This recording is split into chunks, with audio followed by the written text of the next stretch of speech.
और देखिए बड़ी खबर पर लगातार बने, जरा तस्वीरें भी आप देख लीजिए कैसे अतीक अशरफ की पेशी से पहले कोर्ट पर पहुंचे। ये जरा देखिए तस्वीरें, पूरी यहां पर देखिए सिक्योरिटी आपको नजर आएगी, पुलिस सिक्योरिटी, और चारों तरफ पुलिस ही पुलिस आपको नजर आएगी। और ये देखिए अतीक जो अब टूट चुका है, अशरफ उसका भाई, पिछली बार आपको याद होगा जब अपहरण मामले में सजा का ऐलान हुआ था तो कोर्ट रूम में गले मिलकर भाई के साथ रो रहा था। और देखिए अशरफ भी बार बार ये कह रहा था कि अब हम टूट चुके हैं। अतीक ने भी इस बार जब उसे लाया गया यूपी में तो फिर से उसने कहा कि अब कोई माफिया राज नहीं बचता, सब खत्म हो चुका है, टूट चुका हूं, घुटनों के बल पर आ चुका है यही अतीक अहमद। और फिलहाल इसकी कोर्ट में पेशी, ये बड़ी खबर इस वक्त जिस पर लगातार बने हुए हैं। अतीक की हेकड़े निकल चुकी है, माफियागिरी खत्म हो चुकी है। उमेश पाल हत्याकांड मामले में कस्टडी रिमांड ली जाएगी, जिसके बाद पूछताछ होगी। और यही बात अतीक को डरा रही है। लगातार अवनीश विद्यार्थी प्रयागराज से हमको पूरी जानकारी दे रहे हैं और बार बार अवनीश ने पूरी हिस्ट्री भी बताई कि किस तरीके से प्रयागराज में एक वक्त वो था जब तूती बोला करती थी और आज वो वक्त है जब उसकी पूरी हेकड़ी निकल चुकी है। अभी वहां से क्या अपडेट है अवनीश? अदालत की कार्रवाई चल रही है, अदालत रूम में पहुंच चुका है अशरफ, उसका भाई अतीक, सभी अदालत के अंदर मौजूद है। जज का इंतजार किया जा रहा है, माना जा रहा है कि थोड़ी देर में जज वहां देखिए आरएएफ की टीम जो है उनकी संख्या अंदर बढ़ाई जा रही है, ज्यादा से ज्यादा सुरक्षा अमला अंदर हो। अदालत में चूंकि अब से पहले जब अतीक अहमद और अशरफ गए थे तब वकीलों ने काफी हुटिंग की थी, काफी नारेबाजी की थी इस पूरे मामले में। उमेश पाल भी दरअसल इसी कोर्ट का वकील था जिसके साथ उसकी अदावत थी। उसकी हत्या करने के बाद, हत्या के बाद काफी नाराजगी थी यहाँ पर जो है अधिवक्ताओं के अंदर, तो वो नाराजगी कहीं ना कहीं दिखाई पड़ी। और इसीलिए जब आप तस्वीरों में देख पा रहे हैं कि आरएएफ की जवानों की बड़े पैमाने पर अंदर तैनाती की जा रही है ताकि किसी भी तरह से लॉ एंड ऑर्डर की सिचुएशन जो है उसको प्रभावित न किया जा सके, और इसीलिए आरएएफ की जवानों की तैनाती यहाँ पर की गई, अदालत परिसर के अंदर, अदालत परिसर के बाहर। इसके अलावा जहाँ पर पुलिस कस्टडी रिमांड में रखा जा सकता है अतीक अहमद और अशरफ को, वहां पर भी इस बात की पूरी तैयारी है कि सुरक्षा व्यवस्था जो है वो चाक चौबंद रखी जाए। और उसी कोशिश में आरएएफ के जवानों को यहाँ पर लगाया गया है। गतिविधियां लगातार अदालत के अंदर बढ़ रही हैं। जैसे जैसे सीजीएम कोर्ट के अंदर पहुंचेंगे हम आपको और भी इस पूरे मामले से रिलेटेड तथ्य अवगत कराएंगे। कब अभियोजन पक्ष जो है वो सीडीआर की मांग करता है, कैसे कैसे इस मामले को लेकर के गतिविधियां और बढ़ती हैं। लेकिन जिस तरीके से हंगामा हुआ, जिस तरीके से लगातार हुटिंग का सामना उस शहर में करना पड़ा, इस बात ने इस बात को एक बार फिर जाहिर किया कि जो है वक्त का पहिया जब बदलता है तो किसी को नहीं छोड़ता, वो चाहे कितना भी बड़ा से बड़ा शख्स हो, कितना भी सातिर से सातिर शख्स हो, कितना भी बड़ा अपराधी हो। और इसीलिए जैसे जैसे आप लोग बताइए कि वकीलों में इतनी नाराजगी क्यों है यहाँ पर? इसलिए कि एक अधिवक्ता समाज के एक अधिवक्ता की हत्या की गई है और इसमें इनका पूरा सहयोग है, इसलिए अधिवक्ताओं में रोष है।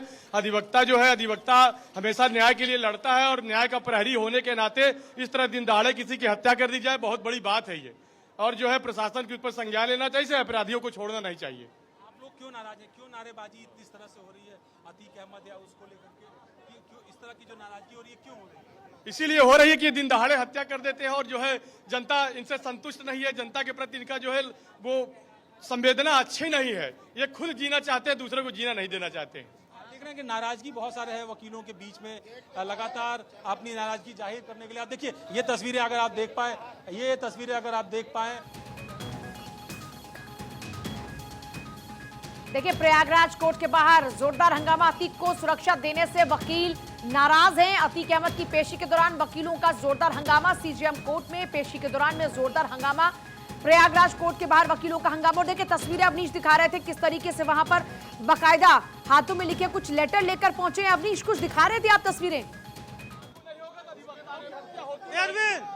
नहीं हम आपको तस्वीरें, वकील हमारे साथ है, क्यों इतनी नाराजगी है अतीक अहमद को लेकर के? और आप देखिए यहाँ पर क्यों नाराजगी है? Enough is enough. उसने इतना क्राइम कर दिया, इतने लोगों का कत्ल किया है जमीन के चक्कर में, और लैंड ग्रैबिंग से लेके जो है हर तरह के हुलिगन्स, रफियंस, माफियोसी टाइप की एक्टिविटीज में उसका पूरे इलाहाबाद में, जनपद के आसपास के जिले में उसका टेरर रहा है।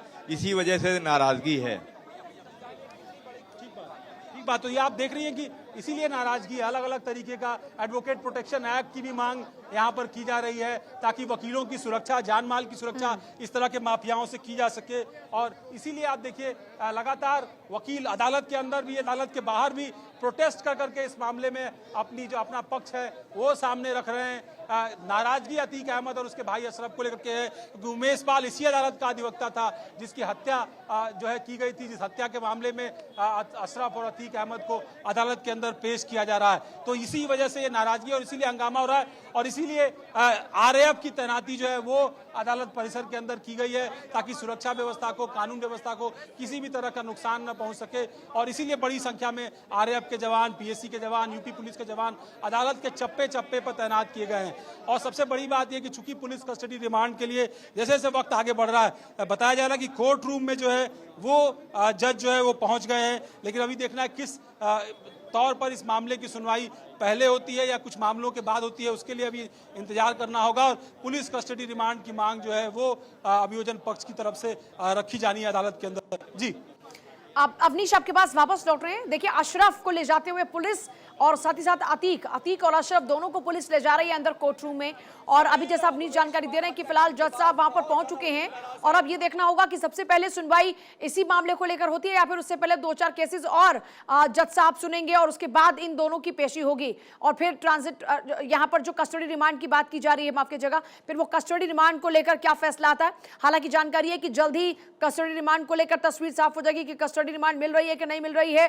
लेकिन देखिए आप यहाँ पर एक बात जरूर जान लीजिए, जिस तरीके से वहां पर तमाम जो वकील हैं वो बता रहे हैं इनफ इज इनफ। वो कह रहे हैं कि साहब एक दौर ऐसा था जब यहां पर तूती बोला करती थी, लेकिन आज भी लोगों में इनसिक्योरिटी है और उसके लिए करंट एग्जांपल के तौर पर लोग उमेश पाल की हत्या को रखते हैं कि देखिए जब सरेआम उमेश पाल की हत्या कर दी जाती है तो क्या गारंटी है कि आने वाले दिनों में जो बाकी के और वकील हैं उनकी हत्या इस तरीके से सरेआम नहीं की जा सकती है। और अभी और तमाम मांगे जो रख रहे हैं, जिस तरीके से आपने देखा कि वहां पर बकायदा पोस्टर्स बैनर्स तैयार कर लिए गए हैं और वहां पर मांग की जा रही है कि एडवोकेट्स को भी सुरक्षा दी जाए, उनकी सुरक्षा के लिए भी कुछ इंतजाम किए जाएं। अशरफ नैनी जेल की हाई सिक्योरिटी बैरक में बंद था, पुलिस कोर्ट से अतीक की कस्टडी रिमांड मांगेगी। अवनीश के पास कुछ अपडेट है। अवनीश देखिए ये बताया जा रहा है कि अतीक अहमद की जो कस्टडी रिमांड है उसकी मांग अभियोजन पक्ष की तरफ से अदालत में कर दी गई है और अदालत ने पुलिस कस्टडी की मांग को स्वीकार कर लिया है। यानी पुलिस कस्टडी की जो मांग है उसको वाजिब माना है अदालत ने और पुलिस कस्टडी स्वीकार कर लिया। लेकिन अभी कितने दिनों की है ये अभी स्पष्ट होना, जैसे जानकारी आती है मैं आपसे फिर शेयर करता हूं कि फिलहाल अतीक अहमद अब पुलिस कस्टडी में होगा, उसका भाई पुलिस कस्टडी में होगा, उनसे पूछताछ की जाएगी, उमेश पाल हत्याकांड की परत दर परत खोलने की तैयारी की जाएगी, उन एविडेंसेस से अतीक अहमद का सामना कराया जाएगा।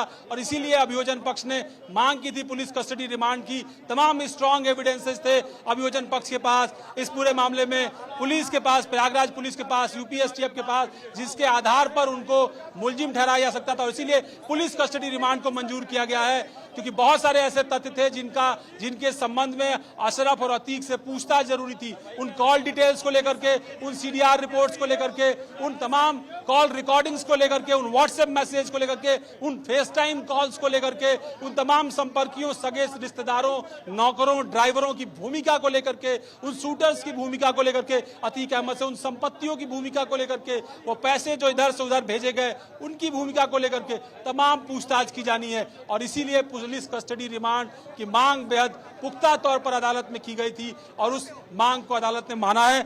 कितने दिनों की रिमांड है ये बात अब से थोड़ी देर बाद स्पष्ट हो पाएगी क्योंकि अदालत उस संबंध में भी एक फैसला लेती है। अभी लिखित ऑर्डर जैसे ही सामने आएगा हम आपको अपडेट कराएंगे। जी लेकिन ये बड़ी खबर देखिए, पुलिस कस्टडी रिमांड मंजूर हो चुकी है। अदालत के अंदर नारेबाजी लगातार जारी है वकीलों की। नारेबाजी की और तरफ पूछेंगे तब ना बताएंगे हम लोग, भाई पूछ तो लीजिए। मैं यही कह रहा था अदालत के अंदर नारेबाजी लगातार जारी है, नारेबाजी वकीलों की लगातार जारी है। अदालत के बाहर भी, अदालत के अंदर भी कुछ वकील लगातार नारेबाजी कर रहे हैं और उनकी मांग है कि अतीक अहमद को कड़ी से कड़ी सजा दी जाए, किसी भी तरह की रियायत राहत उसको न दी जाए। उनकी मांग है क्योंकि उनके बीच के उनके साथी की हत्या करने में ये जो है अपराधी था। उस मामले के ही जो है उमेश पाल हत्याकांड के मामले को लेकर के अदालत में उसको प्रस्तुत किया जा रहा था। उसकी हत्या का आरोपी अतीक अहमद, अशरफ, उसका पूरा खानदान। तो ऐसे में जब अदालत में उसको पेश किया जा रहा है तो वकीलों में बेहद गुस्सा है। एक तरफ बाहर एडवोकेट प्रोटेक्शन एक्ट की मांग की जा रही है, तो अदालत के बाहर यानी अदालत परिसर के अंदर जो है वो मांग की जा रही है लगातार अतीक अहमद और उसके गुर्गों, उसके भाई तमाम को कड़ी से कड़ी सजा देने की। ये तमाम कोशिशें अदालत के अंदर और बाहर एक संघर्ष दिखाई पड़ रहा है, और इसी संघर्ष को रोकने के लिए, कानून व्यवस्था की स्थिति को नियंत्रित रखने के लिए आरएएफ की तैनाती की गई है। आरएएफ को अदालत के अंदर भी अदालत के बाहर भी तैनात किया गया, यहाँ तक कि पुलिस कस्टडी रिमांड पर भी जहां अतीक और उसके भाई को रखा जाएगा वहां भी आरएएफ की तैनाती, सिविल पुलिस की तैनाती, पीएससी की तैनाती आपको लगातार दिखाई पड़ेगी। तो सुरक्षा एक चिंता है, और यही वजह है कि सुरक्षा में कोई कोताही नहीं बरतना चाहती है यूपी पुलिस, यूपी सरकार। और इसीलिए जब अतीक अहमद को साबरमती की जेल से प्रयागराज लाया जा रहा था, 40 कमांडोज की निगरानी में लाया जा रहा था। पुलिस कस्टडी रिमांड मंजूर होने के बाद वहां जो अधिवक्ता मौजूद है उनके किस तरीके के रिएक्शंस आ रहे हैं? अभी कुछ तो सेटिस्फाई होंगे इस फैसले के बाद। देखिए अभी उनकी मांग दूसरे तरह की है, लिहाजा उनमें कई सारी मांगे हैं। एक पुलिस एडवोकेट प्रोटेक्शन एक्ट तो है ही है, साथ ही कुछ लोकल मांगे भी उनकी है, जिसके जो वो लोकल मीडिया के यहाँ पर जुटान को देख करके, यहाँ पर बड़ी संख्या में मीडिया, नेशनल मीडिया को देख करके वो लगातार कर रहे हैं, और इसीलिए एडवोकेट एक्ट जो है, एडवोकेट प्रोटेक्शन एक्ट की मांग वो लगातार कर रहे हैं। तो वो एक उनका अपना पक्ष है जो यहाँ पर रख रहे हैं। पुलिस कस्टडी रिमांड को लेकर के अदालत में जो वकील मौजूद है या जो पक्ष है, तो चाहे पक्ष हो या विपक्ष हो, उसकी प्रतिक्रिया आने में थोड़ा वक्त लगेगा। सुरक्षा के लिहाज से ज्यादातर लोगों को अदालत परिसर के अंदर नहीं जाने दिया गया है, केवल उन लोगों को ही जाने की अनुमति मिली है जिनके केसेज अंदर लगे हुए हैं। तो ऐसे में एक तरफ अदालत के अंदर लगातार वकील नाराज हैं, अपना प्रदर्शन कर रहे हैं, वहीं दूसरी तरफ बाहर भी आप देखिए किस तरीके से नाराज हैं, नारेबाजी कर रहे हैं, बैठ गए हैं यहाँ पर। और कोशिश यही है कि वो एक दबाव प्रशासन पर बनाएं कि अतीक अहमद और उसके परिजनों का जो संलिप्तता है उमेश पाल हत्याकांड में, उनके साथ किसी भी तरह की हीरा हवाली न हो, किसी भी तरह की लापरवाही न हो। जी, दो बातें मुख्यतः यहाँ पर देखिए जो अवनीश ने बताई वो ये कि एक तो जो एडवोकेट्स यहाँ पर हैं वो चाहते हैं कि उनकी सुरक्षा के पुख्ता इंतजाम हो। उमेश पाल की हत्या के बाद में अब उनको डर लगता है। वो कह रहे हैं कि गुंडे माफिया इस तरीके से हत्या की साजिश को अंजाम देते हैं, और जो अधिवक्ता हैं वो अगर ऐसे बाहुबली के खिलाफ में, गुंडे माफिया के खिलाफ में जुबान खोलते हैं तो उनको अगर ये अंजाम भुगतना पड़ेगा, तो उनकी सुरक्षा के लिए सरकार इंतजाम करे। कोर्ट के सामने उमेश की पत्नी का भी बयान रखा गया। अतीक की पेशी हुई, पुलिस रिमांड मांग रही है, और जानकारी है कि पुलिस रिमांड फिलहाल मंजूर हो चुकी है। पुलिस कस्टडी रिमांड मंजूर हो चुकी है अतीक अहमद की, यानी उमेश पाल मर्डर केस मामले में अतीक अहमद से पूछताछ होगी। क्योंकि जैसा अवनीश ने भी बार बार जिक्र किया कि चाहे फेस टाइम कॉल्स की बात हो या फिर अशरफ के साथ में मुलाकातों के दौर की बात हो, जो भी लोग मिले, चाहे कुछ के नाम दर्ज थे, कुछ के नाम ही रजिस्टर नहीं हो पाए, जिनकी एंट्री तक नहीं हो पाई, तो ये पूरा जो एक बिंदु है उनको जोड़ जोड़ के उमेश पाल की हत्या की वारदात को कैसे अंजाम दिया गया, उन तमाम बिंदुओं को जोड़ के पूरी वारदात को अंजाम देने के लिए किस तरीके से प्लान किया गया, कौन कौन इसमें और इन्वॉल्व है, ये एक पूरे का पूरा खाका पुलिस अब इस पूछताछ के जरिए तैयार करेगी। पुलिस ने कोर्ट में जांच का ब्यौरा भी रखा, क्या क्या कोर्ट के सामने पुलिस के पास में सबूत थे जिस आधार पर ये रिमांड मांगी गई, वो सब भी बातें रखी गई, और कोर्ट ने माना कि ये वाजिब है। कोर्ट ने माना कि यहाँ पर 14 दिन की जो रिमांड मांगी जा रही है उसमें मंजूरी देनी चाहिए ताकि पूछताछ हो। हालांकि अभी ये तस्वीर साफ नहीं हो पाई कि कितने दिन की कस्टडी रिमांड मिली है पुलिस को, लेकिन हाँ अभी ये तस्वीर जरूर साफ हो गई है कि कोर्ट ने पुलिस कस्टडी रिमांड की मंजूरी दे दी है। अच्छा अवनीश, कितने दिन की ये पुलिस कस्टडी रिमांड मंजूर हुई है, इसको लेकर कोई अपडेट आ रहा है क्या? दिनों की संख्या के बारे में अभी जब थोड़ी और डिटेल्स आ जाएंगी तब शायद पता चलेगा, क्योंकि सैद्धांतिक तौर पर अदालत ने इस बात को माना कि पुलिस कस्टडी रिमांड पर अतीक अहमद को दिया जाना चाहिए। दूसरे पक्ष की तरफ से दलीलें दी जा रही हैं, चूंकि दिनों को लेकर के 14 दिनों की रिमांड मांगी गई है अभियोजन पक्ष की तरफ से, लिहाजा जो काउंटर अटैक है वो किया जा रहा है अतीक अहमद के पक्ष के वकीलों की, उनके तरफ से कहा जा रहा है कि इतने ज्यादा दिन की आवश्यकता नहीं है। अतीक अहमद साबरमती की जेल में बंद है, अशरफ बरेली की जेल में बंद है, तो ऐसे में उनकी संलिप्तता इस मामले में कैसे हो सकती है? घटना प्रयागराज में हुई है तो किस तरीके से हो सकता है? वहां पर वो जेल के अंदर बंद थे, किसी से संपर्क में नहीं थे, ना उन दिनों के अंदर वो यहाँ पर पेशी में आए थे, वीडियो कॉन्फ्रेंसिंग के माध्यम से उनकी पेशी हो रही थी। तो इस तरह की दलीलें दे करके भटकाने की कोशिश या जो पुलिस कस्टडी रिमांड है उसको प्रभावित करने की कोशिश इस वक्त विपक्षी खेमे से जो है वो अदालत के अंदर की जा रही है। जी अच्छा, बड़ी बात ये भी है कि अगर जेल में बैठे बैठे ये इतनी बड़ी वारदात को अंजाम देते हैं तो ऐसे में जेल प्रशासन के ऊपर भी सवाल उठ रहे हैं लगातार इस पूरे मामले के बाद कि फिर जेल प्रशासन क्या कर रहा है। अगर ऐसे माफियाओं को इतनी रियायत है तो फिर इनकी जेल तो मौज के लिए है।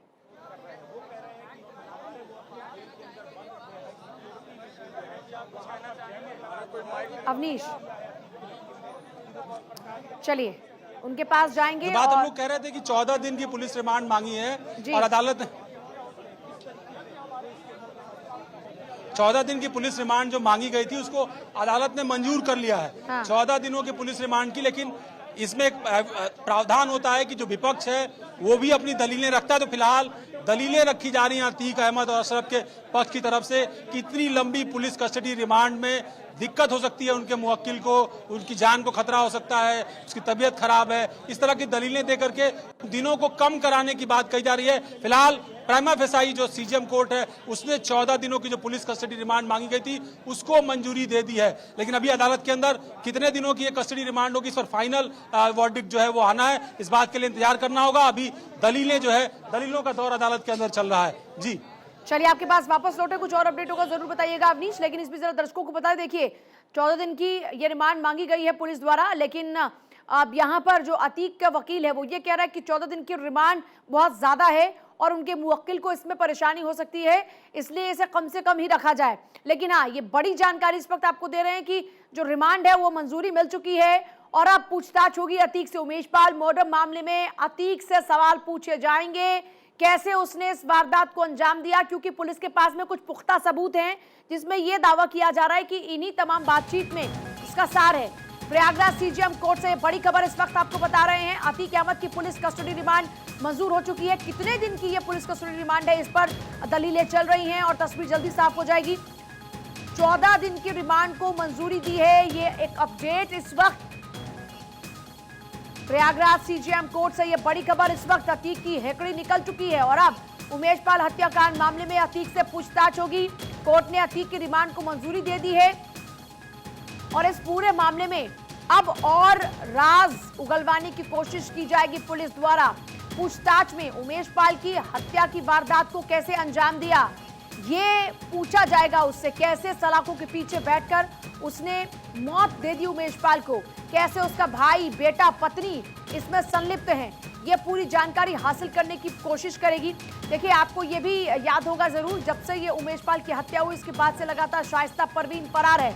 शाइस्ता परवीन इनामी अपराधी है और अभी तक शाइस्ता परवीन पुलिस के हत्थे नहीं चढ़ी। उसका बेटा असद अब भी फरार है और इस बीच अतीक को अब प्रयागराज लाया गया है। सीजेएम कोर्ट में उसकी पेशी हुई और यहां पर उसके रिमांड की मांग की गई।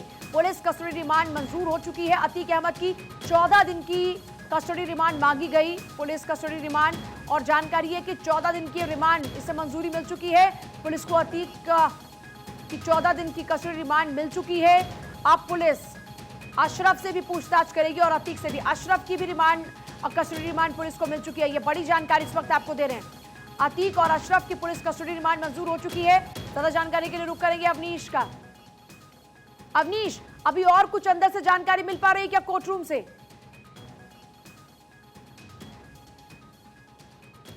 लगातार लेने की कोशिश हो रही है। अदालत में बहुत लगातार हंगामेदार बहस हो रही है। एक तरफ वकील उनकी नारेबाजी चल रही है अदालत के अंदर, अदालत के बाहर।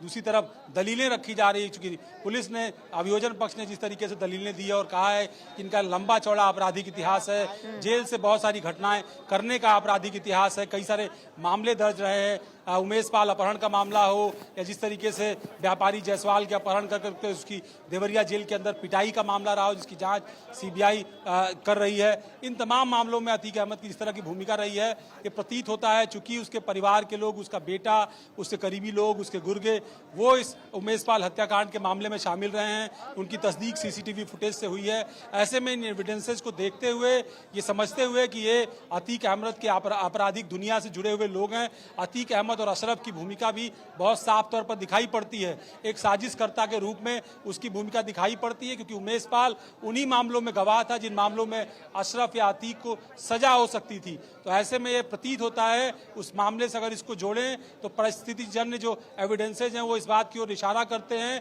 कि अतीक अहमद की उमेश पाल की हत्या में अतीक अहमद और अशरफ ने साजिश रची। उन्हीं की साजिश के बाद उसको उसके बेटे, उसके गुर्गों ने अंजाम तक पहुंचाया और इसीलिए उनसे पुलिस कस्टडी रिमांड में पूछताछ, लंबी पूछताछ की जरूरत है। उन तमाम साक्ष्यों से उनका सामना कराए जाने की जरूरत है जो साक्ष्य पुलिस के पास, यूपीएसटीएफ के पास मौजूद हैं, जिसमें इलेक्ट्रॉनिक सर्विलांस के, सीडीआर रिपोर्ट्स के, सीसीटीवी फुटेज के, तमाम फेस टाइम के चैट्स, व्हाट्सएप चैट, तमाम ऐसे एविडेंसेज हैं जो गिरफ्तार हुए लोग हैं, चाहे अतीक का बहनोई अखलाक हो, उसका नौकर हो, उसका ड्राइवर हो, उसके और करीबी लोग, उसके और ऐसे शूटर्स जिन्होंने गुनाहों की दुनिया में जिनके खिलाफ एफआईआर दर्ज होती रही, उन्होंने अदालत के अंदर सरेंडर किया। उन सब की भूमिका है, उसके बेटे जो पहले से अदालत के अंदर बंद हैं, इन सब की भूमिका को देखते हुए पुलिस कस्टडी रिमांड में उन तमाम एविडेंसेस से उनका सामना कराया जाएगा। करीब 150 से ज़्यादा सवाल, प्रोफेशनल सवाल जो है वो तैयार किए हैं प्रयागराज पुलिस ने अतीक अहमद और अशरफ से पूछने के लिए। उसके बाद फिर क्रॉस एग्जामिनेशन कराया जाएगा। अतीक अहमद और अशरफ को एक साथ बिठा करके भी पूछताछ करने की तैयारी है। साथ ही साथ अखलाक जो बहनोई है अतीक अहमद का, उससे भी अतीक अहमद का सामना कराया जाएगा, क्योंकि ये बताया जाता है कि 24 फरवरी जिस दिन उमेश पाल की हत्या हुई, ठीक अगले दिन 25 फरवरी को 90 सेकंड की एक कॉल अतीक अहमद ने साबरमती की जेल से डॉक्टर अखलाक को मेरठ में की थी। उससे इस मामले के संदर्भ में बात की थी। एक चालाकी जो पिछले दिनों से अतीक अहमद और अशरफ या पूरा जो कुनबा था वो लगातार कर रहा था, आईफोन के फेस टाइम का इस्तेमाल कर रहे थे। डेटा प्रोटेक्शन का लाभ उठाते हुए आईफोन के फेस टाइम ऐप का इस्तेमाल कर रहे थे, उसके माध्यम से संपर्क में थे, जिनकी डिटेल्स ले पाने में जांच एजेंसियों को एड़ी चोटी का जोर लगाना पड़ रहा है। किसी भी तरह की जानकारी नहीं मिल पा रही है। लेकिन चूंकि टेलीफोन भी बहुत सारे सीज हुए हैं, असद का भी टेलीफोन पुलिस के पास है, डॉक्टर अखलाक का टेलीफोन पुलिस के पास है, कुछ और करीबी लोगों के टेलीफोन कॉल्स की रिकॉर्डिंग भी यूपीएसटीएफ और यूपी पुलिस के पास है। उन तमाम साक्ष्यों के आधार पर पुलिस इस महत्वपूर्ण तथ्य अदालत के सामने रख रही है कि इस मामले से जुड़े हुए बहुत महत्वपूर्ण साक्ष्य उसके पास हैं और इसीलिए अतीक अहमद और अशरफ से पूछताछ किए जाने के लिए लंबे वक्त की जरूरत है। तमाम एविडेंसेस का सामना कराया जाने की जरूरत है और इसीलिए कस्टडी रिमांड मांगी गई थी, जिसका विरोध इस वक्त अतीक अहमद और अशरफ का पक्ष अदालत के अंदर आपके पास बाकी और अपडेट के लिए लौटेंगे अवनीश, लेकिन इस बीच बता दें दर्शकों को एक बार फिर से, देखिए मुश्किलें अब बढ़ रही हैं। एक बार फिर से अतीक की भी अशरफ की भी, दोनों को ही रिमांड पर अब पुलिस लेगी, उनसे पूछताछ करेगी और उमेश पाल की हत्या की वारदात को लेकर उनसे पूछताछ होगी। सवालों का सामना दोनों को करना होगा कि कैसे इस वारदात को उन्होंने सलाखों के पीछे बैठकर अंजाम